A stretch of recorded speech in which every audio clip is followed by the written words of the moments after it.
उसे गौर से सुनिएगा। एक सच्चा धार्मिक आदमी निश्चित रूप से एक बड़ा सामाजिक आदमी नहीं हो सकता। तो समाज दो चीजों पर चलता है, आपके दो स्वार्थों का इस्तेमाल करके आपको पकड़े रहता है। एक, आपको पैसा चाहिए, दूसरा आपको प्रतिष्ठा चाहिए। जिनसे आपको पैसा मिल रहा है, जिन पर आप किसी भी भौतिक कारण से आश्रित हैं, आप उनसे डरोगे। दूसरा, जिनसे आप प्रतिष्ठा ले रहे हो, उनसे भी आप डरोगे। भले ही वो आपको पैसा नहीं देते, पर आपको कुछ बोलते हैं ना, मान लीजिए कुछ भी आपका नाम है, कुछ अपना नाम बताइए, मान लीजिए आपका नाम श्रीकांत है, आपको श्रीकांत जी बोलते हैं ना, वो जी बोलकर उन्होंने पकड़ लिया आपको। अब आपको पता है आपने कुछ ऊपर नीचे का करा, तो वो जी बोलना बंद कर देगा, तो अब गुलाम हो गए आप उनके, जिन्होंने आपको श्रीकांत जी बोल दिया। तो इसीलिए बार बार उपनिषद आपसे कहते हैं, न स्तुति न निंदा।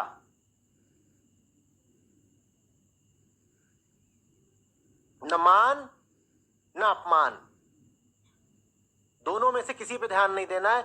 और अगर मान को तुमने ग्रहण कर लिया तो तुम्हें अपमान को भी ग्रहण करना पड़ेगा। कोई बहुत मान दे रहा हो, मान लेना नहीं। जब कोई बहुत इज्जत दे रहा हो, उस जगह से कम मानसिक रूप से गायब हो जाओ।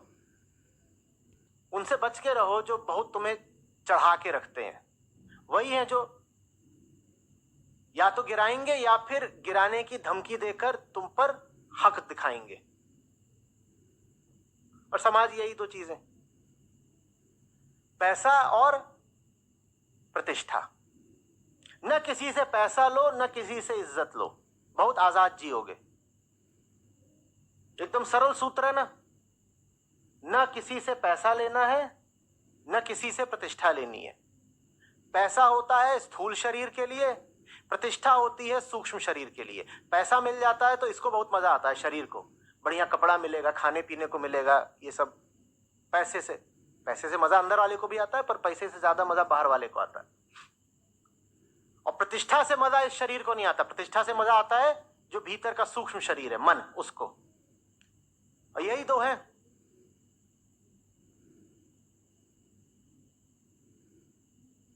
नहीं फंसना, यही आध्यात्मिक आदमी की निशानी है। ना वो पैसे में फंसता है, ना प्रतिष्ठा में फंसता है। इसीलिए कह रहा हूं कि आध्यात्मिक आदमी वास्तव में कभी सामाजिक हो नहीं सकता, क्योंकि समाज में जो रिश्ते बनते हैं वो तो इन्हीं दो चीजों के रहते हैं, पैसा और प्रतिष्ठा, या कि प्रेम के रहते हैं। प्रेम के तो रिश्ते नहीं बनते ना समाज में। प्रेम तो बल्कि वर्जित है समाज में। समाज जहां प्रेम को देख लेता है वहां समाज परेशान हो जाता है, ये क्या हो गया, कुछ अलग हो रहा है। और मैं स्त्री पुरुष के ही प्रेम की बात नहीं कर रहा। आप यदि ऐसे व्यक्ति हैं जिसको अपने काम से भी गहरा प्रेम हो गया है, तो समाज आप पर फप्तियां कसेगा। आप ऐसे हो जाइए, आप कहिए कि डूब गया हूं मैं अपने काम में, लोग कहेंगे ये देखो ये क्या है ना। समाज माने स्वार्थों का ताना बाना, और स्वार्थों के ये दो नाम, पैसा और प्रतिष्ठा। इन दो का आदान प्रदान बंद कर दें, आप मुक्त हो जाएंगे।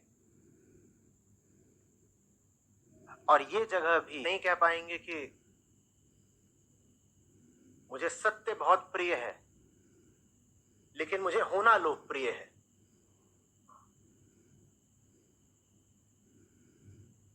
जिसको सत्य प्रिय हो गया उसे लोकप्रियता से बहुत मतलब नहीं रह जाता।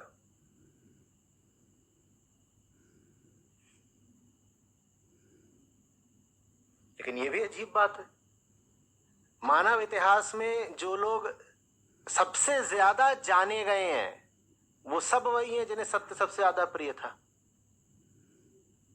और जिन्हें सत्य की अपेक्षा समाज प्रिय था, समाज ने भी उन्हें समय की धूल बना दिया। कोई नहीं उनको याद रखता। करोड़ों अरबों लोग मर गए ना समाज को खुश करने में पूरा जीवन बिता के। यही करा ना उन्होंने जिंदगी भर, कि वो बुरा ना माने, न वर्मा जी बुरा माने, न शर्मा जी बुरा माने, मैं तो सबको खुश करके रखता हूं। हम तो सामाजिक आदमी हैं, सबसे बनाकर चलनी पड़ती है। भाई कहां हो तुम, कहां हो?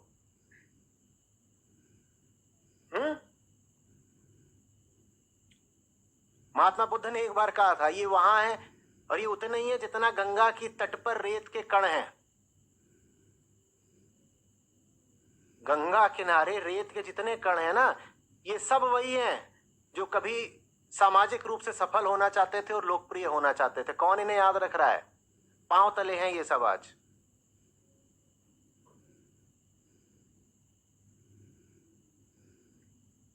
याद भी तुम किनको रख रहे हो? जिन्होंने समाज की नहीं परवाह करी, जिन्होंने सत्य की परवाह करी। उन्हें उस समय पर जो भी बर्ताव मिला हो समाज से, जब तक समय रहेगा, इतिहास रहेगा, वो याद रखे जाएंगे। बुद्ध सामाजिक थे या समाज छोड़कर हटे थे? बोलो। और जब समाज में वापस भी गए तो क्या समाज की शर्तों पर गए? समाज की किसी शर्त का पालन करते थे?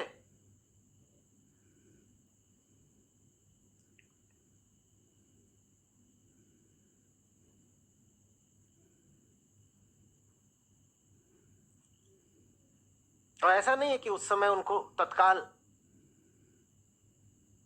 लोगों ने आदर और आसन ही दे दिया। उनके खिलाफ भी जो कुछ करा जा सकता था सब कुछ करा, आजमाया, मारने की कोशिश भी करी उनको।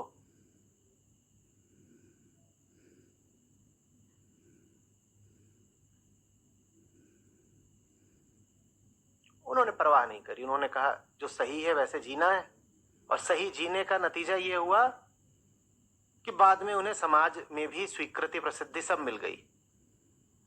और जो लोग समाज की ही स्वीकृति प्रसिद्धि के लिए मरे जाते हैं वो समय की धूल बन जाते हैं। एक सवाल अच्छे से पूछ लीजिएगा अपने आप से, जिन लोगों को खुश रखने में अपनी जिंदगी खराब किए दे रहे हो, वो लोग किसी काम के भी हैं आपके?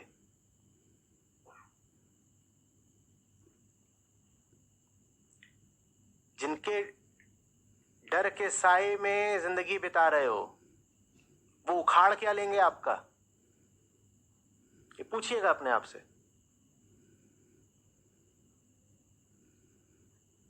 या जिनको पैसा वगैरह दिखा करके बहुत प्रभावित, इंप्रेस करते हो, वो तुमसे प्रभावित हो भी गए तो तुम्हें मिल क्या जाएगा?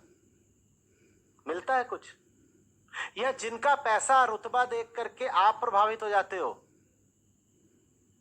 उनसे प्रभावित होकर आपको क्या मिल जाता है? ये सब किसी काम का है क्या? बस छाया रहता है लेकिन मन पर।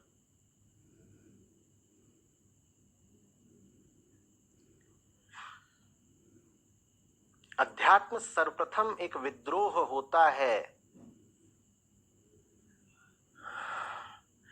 अतीत के और आंतरिक ढर्रों के विरुद्ध। जो अतीत में चला आया है नहीं चलेगा अब, और जो भीतर भीतर लगातार चलता रहता है नहीं चलेगा अब। जो विद्रोही नहीं है वो आध्यात्मिक नहीं हो सकता। लेना एक न देना दो, दुनिया सर पे चढ़ी आती है।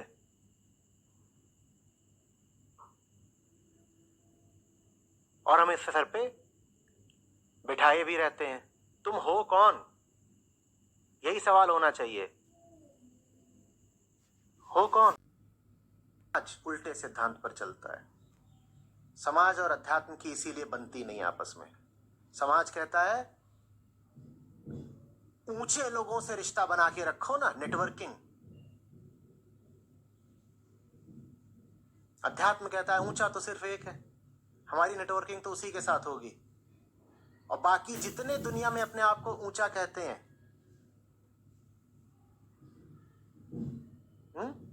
मेरी जूती पे।